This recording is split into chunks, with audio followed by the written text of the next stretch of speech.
I stood on the balcony of our penthouse, looking down at the city streets below, 40 floors down. One step forward, and everything would be over. My phone was ringing again. My husband's family, the church, his business partners, everyone wanted to know one thing. Where is the baby? Nobody asked. Nobody asked where I was. Nobody asked if I was okay. Something crazy. Something nobody expected from a billionaire's wife. The woman who lived in a mansion worth $12 million. The woman whose wedding was featured in luxury magazines. The woman everyone called blessed. Took my baby and disappeared. Let me tell you why. But first, let me ask you something. Have you ever had everything and felt like you had nothing? If yes, keep listening. This story might save your life. give us a thumbs up and subscribe to our channel. My name is Sarah. 3 years ago, I was a regular girl working in downtown Manhattan. I was an executive assistant at a tech startup. I took the subway to work every morning. I grabbed coffee from the corner deli. I ate lunch at my desk. I was happy. I had friends, I had dreams, I knew who I was. Then I met him at a charity gala at the Plaza Hotel. James Montgomery. Billionaire. Tech investments. Real estate empire. Politicians took his calls. CEOs asked his advice. When he walked into a room, conversations stopped. I was working the event that night, just doing catering work on the side to pay off my student loans. He looked at me and smiled. "What's your name?"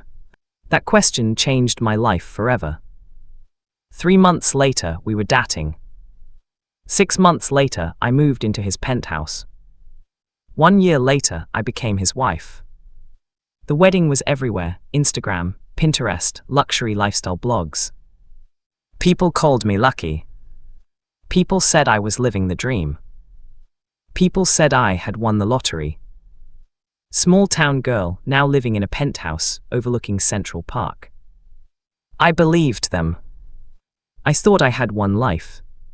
I didn't know I had just walked into a beautiful prison.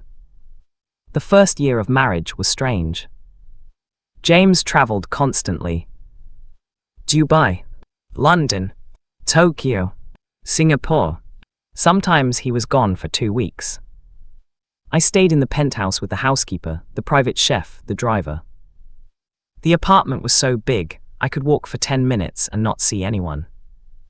Every room had expensive things. Designer furniture. Original artwork worth millions. Crystal chandeliers. But no warmth. No laughter. Just silence.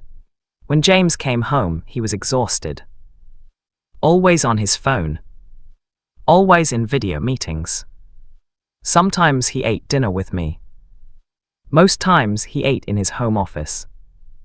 I told myself this was normal for wealthy marriages. I told myself love looks different when you have money. Then I got pregnant. Suddenly everyone cared. James's mother flew in from Boston. She brought her life coach, her wellness guru, her spiritual advisor. Every morning they came to the penthouse. Meditation sessions. Affirmations over my belly. Organic smoothies. This baby will be extraordinary. This pregnancy must be perfect. You need to stay calm for the baby. Nobody asked how I felt. They managed the pregnancy like a business project. James started coming home more. But not to see me. To check on the pregnancy. He would put his hand on my belly and smile at his phone while taking a photo. Then go back to his laptop. One night I tried to talk to him. "James, I feel really lonely." He looked up from his screen. "Lonely, Sarah, you have everything: a penthouse, a driver, unlimited credit cards, personal trainer. What could you possibly be lonely for?" I wanted to say, you. But I kept quiet. Because how do you tell a man who gave you everything that he gave you nothing? The baby came on a Wednesday morning. Labor was 22 hours. Pain I cannot describe. When I finally heard the cry, I cried too. A boy. James's family exploded with joy. Champagne delivered to the hospital. Flowers everywhere. A professional photographer for the first family photos. Press releases. Social media announcements. Everyone celebrated. But I was bleeding. Not just my body. My mind. Something inside me broke that day. And nobody noticed. The first month after birth was hell. The baby cried every night. I was the only one who woke up. James slept in the guest room because he had important board meetings. His mother came every morning. Not to help. To inspect. Why is the baby crying? Are you breastfeeding correctly? Your milk supply might be low. When I had James, I did it differently. Every word felt like a knife. I was exhausted. My body ached. My stitches hurt. My heart hurt. But when people visited, I smiled. I dressed the baby in designer onesies. I posted pictures on Instagram. Everyone commented. You're glowing. Perfect little family. Living the dream. I was dying inside. But I kept smiling. One afternoon, something happened. I was alone with the baby. He wouldn't stop crying. I tried everything. Feeding, rocking, singing, walking. Nothing worked. I started crying too. Then I had a thought that terrified me. What if I just leave him and walk away? The thought shocked me to my core. What kind of mother thinks like that? I felt like a monster. I felt guilty. I felt ashamed. I couldn't tell anyone. Who would understand? I was living in a $12 million penthouse. I was married to a billionaire. I had a night nurse, a day nurse, a chef, a housekeeper. What right did I have to be sad? Then one day, everything changed. James's younger brother, Michael, came to visit. He was a doctor, worked in Seattle, always traveling for medical conferences. He knocked on my door one evening. Sarah, are you okay? I was shocked. Nobody had asked me that in months. I tried to smile. Yeah, I'm fine. He sat down. Sarah, you don't look fine, you look exhausted. When's the last time you slept? And that was when I broke. I cried like a child. I told him everything. The loneliness, the pressure, the sadness that wouldn't go away. The scary thoughts. He listened. He didn't judge. He didn't tell me to be grateful. He didn't tell me other women had it worse. He just listened. Then he said something that changed everything. Sarah, I think you have postpartum depression. You need help, professional help. I was confused. You means like therapy? He nodded. And possibly medication. This is a medical condition, Sarah. It's not your fault, and it's treatable. That night I couldn't sleep. I kept thinking. Maybe he was right. Maybe something was really wrong with me. The next morning I told James. I think I need to see a therapist. Michael thinks I might have postpartum depression. He looked at me like I'd grown a second head. Postpartum depression, Sarah, you're just tired. All new mothers are tired. James, this feels different. I'm having scary thoughts. His face changed. What kind of thoughts? I couldn't say it out loud. Just dark thoughts. He was quiet for a moment. Then he said something that crushed me. Sarah, we can't have this getting out. Do you know what the press would do with this? Tech billionaire's wife has mental health crisis. We have investors, board members, my reputation. Your reputation. James, I'm telling you I'm not okay, and you're worried about your reputation. I'm just saying we need to be careful. Maybe you need more help around the house. I'll hire another nurse. I don't need another nurse. I need support. I need you. I'm supporting you. I'm paying for everything. That's not what I mean. Then what do you mean? I mean, I need you to be my husband, not my bank account. He stared at me. Then he walked out. I sat there frozen. That was the moment I realized something terrible. I was trapped. Trapped in luxury. Trapped in wealth. Trapped in a golden cage. And nobody could see it. Because when you're crying in a penthouse, people think you're being dramatic. When you're sad in a Range Rover, people think you're ungrateful. When you're lonely in luxury, people think you're crazy. But I was drowning. And nobody could hear my scream. 1 week later, something happened that changed everything. It was a Saturday morning. James was in his home office with some business partners. I heard shouting. Angry voices.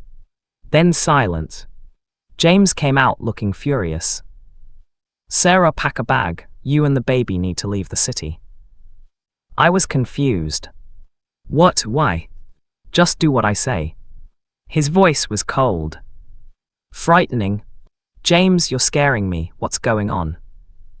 He looked at me with eyes I'd never seen before. Someone's threatening me, threatening my family. You need to get out of New York. Now. My heart stopped. Threatening's who? I can't explain right now. Just go, take the baby to your mother's.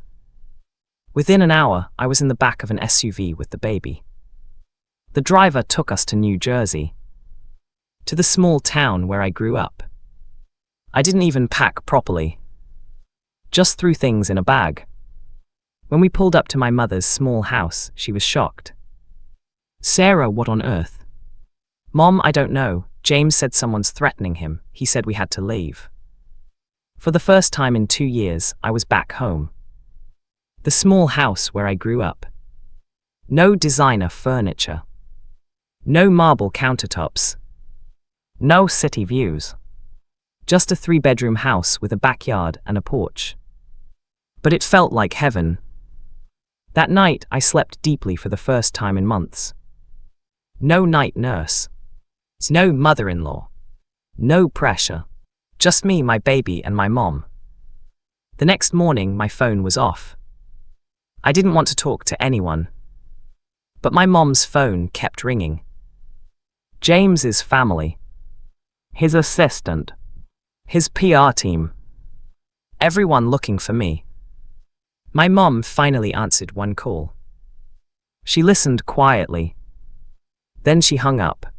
Sarah, what's really going on? And don't tell me it's just about a threat. I told her everything. The loneliness. The depression. The pressure. The scary thoughts. The therapy James refused. She cried. Sweetheart, why didn't you tell me sooner? Mom, how could I? Everyone kept saying how lucky I was, how blessed. How could I tell you I was miserable in a penthouse? She took my hand. Money can't buy happiness. I thought that was just something people said, but it's true. Those words broke something open in me. I cried for hours. All the pain I'd been holding came pouring out. My mother didn't judge. She didn't tell me to go back. She just held me. For 3 days I stayed home. No makeup. No designer clothes. Just yoga pants and my old college sweatshirt. I helped my mom cook. I played with the baby on the living room floor. I walked around my old neighborhood. I felt human again. On the 4th day, James came. He pulled up in his Bentley. The whole street noticed. He knocked on the door. My mom opened it. Hello, James. Hi, Linda, I need to see Sarah. I came to the door holding the baby. He looked at me. I looked at him. Sarah, let's go home. I took a deep breath. No. His eyes widened. What did you mean, no? I'm not coming back. Sarah, don't do this, don't make a scene. I'm not making a scene, I'm making a choice. I can't go back to that life, not like this. What do you want from me? I want you to listen to me, really listen, not just hear words and think about your next meeting. Actually listen to what I'm feeling. He was quiet. His jaw was tight. His pride was screaming. But something in my eyes must have told him I was done playing. "Okay, can we talk inside?" We went in. My mom took the baby. We sat in the small living room. For the first time in our marriage, we really talked. I told him everything. How I felt invisible. How I felt like an incubator, not a wife. How everyone cared about his heir, but nobody cared about me. How I was scared of my own mind. At first, he was defensive. "But I gave you everything, everything you could ever want." "James, I didn't want everything. I wanted you. I wanted someone to ask, 'How are you?' Not 'How's the baby?' Me, as a person." But I thought providing was how I showed love. That's what my father did. Providing is important, but it's not enough. It's not everything. He was quiet for a long time. Then he said something that shocked me. My dad was the same way. He worked 90-hour weeks, gave us everything money could buy, but I never felt like he actually saw me. I swore I'd be different, but I became exactly like him. For the first time, I saw him. Not James Montgomery, the billionaire. Not James, the CEO. Just James, the man. The man who learned love from a father who only knew how to write checks. We both cried. Quiet, honest tears. "Sarah, I don't know how to fix this, but I want to try. Tell me what you need." "I need therapy, professional help, and I need you to come with me." He nodded slowly.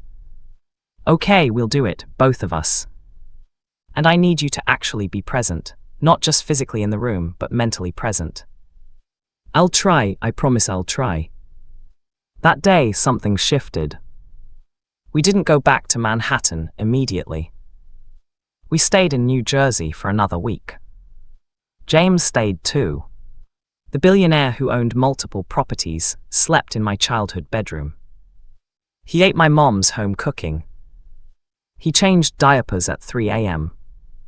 He sat on the back porch and just existed. No phone calls.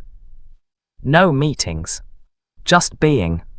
One night he told me, "This is the first time in 10 years I've felt peace."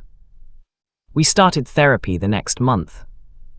Couples therapy. Individual therapy for me. It wasn't easy. Some sessions we argued. Some sessions we cried.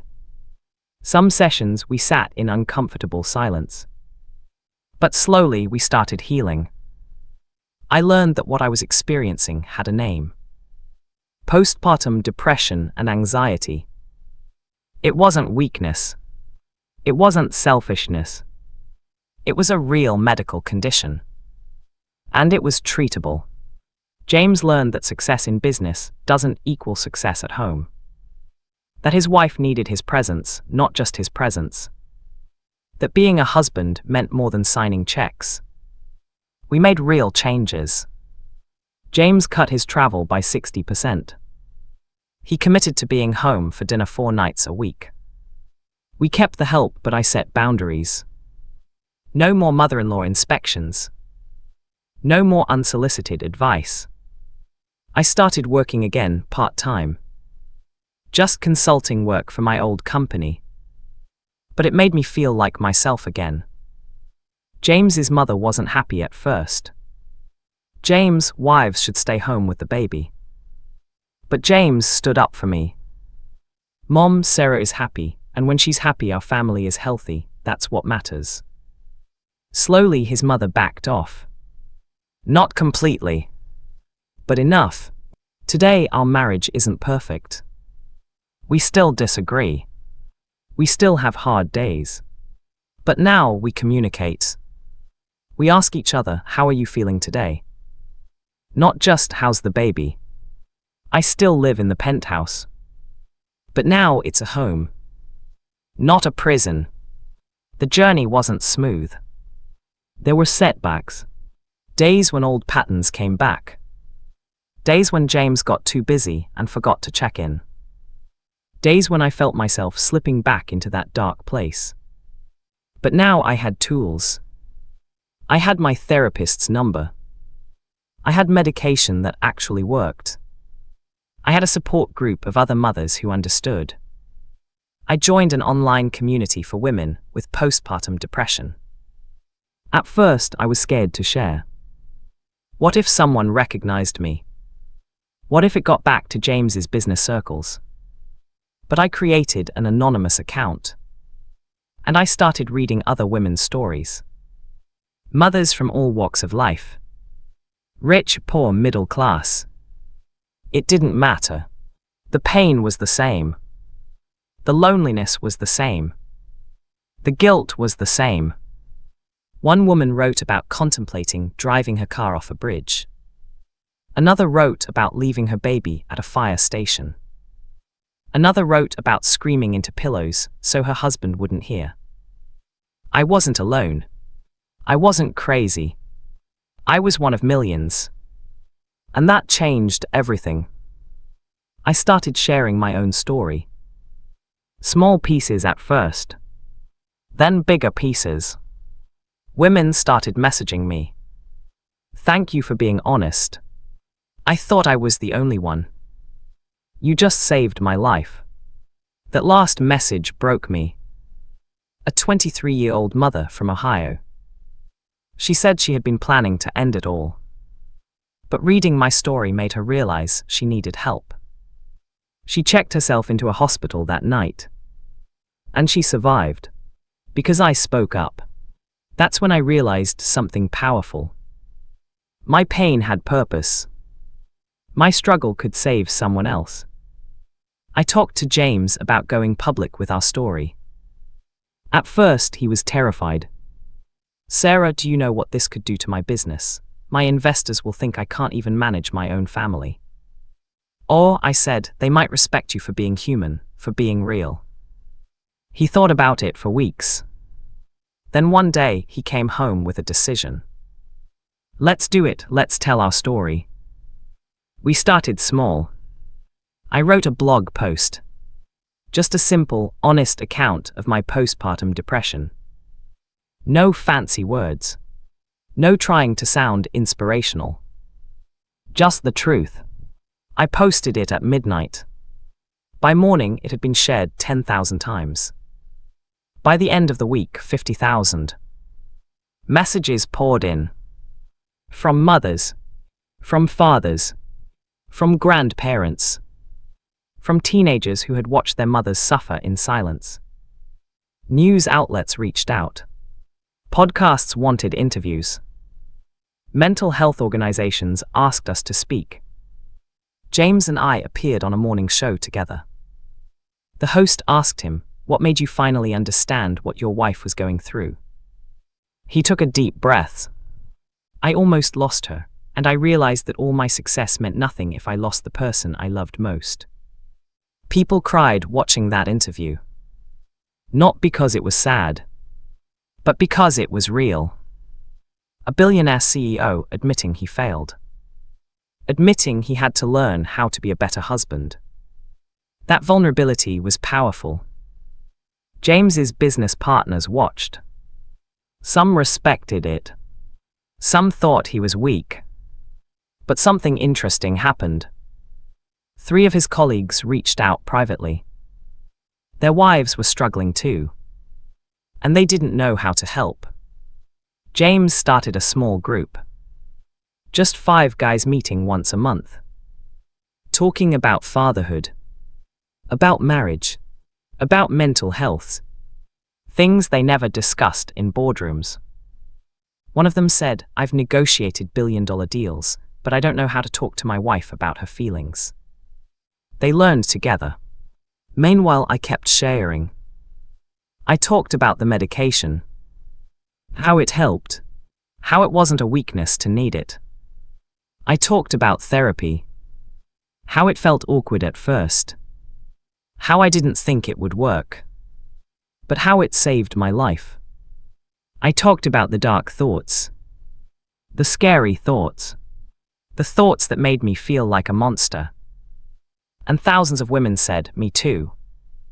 The shame started lifting. Not just for me. For all of us. We were taking back our voices. We were refusing to suffer in silence. One afternoon, I got a message that changed me. It was from James's mother. "Sarah, I need to tell you something. When I had James, I went through the same thing, but back then we didn't have a name for it. We just called it baby blues and told women to pray harder. I suffered for years. I wish I had been brave enough to speak up like you. Thank you for breaking the cycle." I cried reading that. All this time, she had seemed so harsh, so critical, but she was just repeating what had been done to her. Hurt people, but healed people can heal people. We had a long talk. She apologized for the pressure, for the criticism, for not seeing my pain. I forgave her, not because she deserved it, but because I needed to release that burden. Our relationship changed after that. She became an ally, a support, a grandmother who checked on both the baby and me. Things I never shared before started coming to light. Like the time I called a postpartum depression hotline at 4 a.m. The woman on the other end stayed on the phone with me for 2 hours. Just talking, just listening. She probably saved my life that night. Or the time I sat in the nursery with a bottle of sleeping pills, counting them, planning, but then the baby cried. And something in me said, "Not today." I flushed the pills, and I called for help. These were the moments I had kept hidden, the moments I was ashamed of. But sharing them helped other women realize how serious this was, how close to the edge some of us get, how desperately we need support. Last week, one of James's business partners came over. His wife just had a baby. He was venting. "I don't get it, she has everything. Nannies, chefs, a beautiful house, but she's always crying, always saying she's overwhelmed. I don't understand." James looked at him seriously. "Have you asked her how she's really doing? Not just is the baby sleeping, but how she's actually feeling. She should be happy, I've given her everything." That's what I thought too. I almost lost Sarah because I thought like that. Then James told him our story. The whole story. The disappearance. The depression. The dark thoughts. The therapy. The medication. The healing. His friend was stunned. "But you guys always seemed so perfect. The photos, the lifestyle. That's what people see on Instagram, but real life is different. Real life is messy. Real life is hard, and pretending it's not almost killed my wife." There was a long silence. Then his friend said quietly, "I think my wife needs help, real help. Can you give me your therapist's number?" I watched my husband write it down. The same man who once cared more about his reputation than my health. The same man who thought money solved everything. Now teaching another man how to actually support his wife. I smiled. Not because everything was perfect, but because we had grown. Both of us. Today our son is 2 years old. He's healthy, happy, full of energy. He doesn't know the story of his first year. He doesn't know how close he came to losing his mother. Someday when he's older, I'll tell him. I'll tell him that mommy got sick after he was born. That it wasn't his fault. That it was a sickness in my brain, not in my heart. I'll tell him that asking for help is brave, not weak. That feelings matter. That mental health is just as important as physical health. And I'll make sure he knows how to support the women in his life. How to listen. How to really see people. How to ask, "How are you?" and actually wait for an honest answer. Because we're raising the next generation. And they're watching how we handle our struggles. They're learning from what we do, not just what we say. I want my son to grow up in a world where mothers don't suffer in silence. Where asking for help is normalized. Where postpartum depression is treated like any other medical condition. Where "I'm not okay" is met with support, not judgment. We're getting there. Slowly, but we're getting there. My journey isn't over. Some days are still hard. Some days I still feel anxious. Some days I still need to call my therapist. But I'm not ashamed anymore. I'm not hiding anymore. And I'm definitely not suffering in silence anymore. Because my voice matters. Your voice matters. Every mother's voice matters. Let me tell you something important. Money doesn't buy peace. Designer clothes can't cure loneliness. A penthouse can't fix a broken heart. If you're a mother struggling right now, and you feel like you're drowning, you're not crazy. You're not weak. You're not ungrateful. You're human. And you need help. Ask for it. Demand it if you have to. Because your life matters. Not just as a mother. Not just as a wife. But as a person. If you're a partner watching this, ask your wife today. How are you, really, truly, how are you? And listen. Not to respond. But to understand. If you're a mother-in-law, ask your daughter-in-law. How can I support you? Not why isn't the baby sleeping? But what do you need? And if you're scrolling through Instagram right now, thinking someone's life is perfect because they have money and designer bags and luxury vacations, remember this story. Because pain doesn't check your bank account. Depression doesn't care about your address. And sometimes, the wealthiest people are the loneliest. My name is Sarah. I'm married to a billionaire. I live in a penthouse. And I'm healing. One day at a time. If this story touched you, please share it, give it a thumbs up, turn on your notifications bell to get notifications on our next interesting story. Because someone you know might be smiling on social media while crying in private. Someone might be living in luxury but feeling trapped. Someone might need to hear that it's okay to not be okay. Even when you have everything. Even when people call you blessed. Even when your life looks perfect on the outside. Thank you for listening. And remember, the most valuable thing in life isn't money or status or luxury. It's mental health. It's peace of mind. It's feeling seen and heard and valued as a human being. Don't lose yourself trying to live a life that looks good on Instagram but feels empty inside. My billionaire husband said no one will subscribe to my channel, prove him wrong. This is my story. And I'm still writing it. Every single day. Thank you for watching.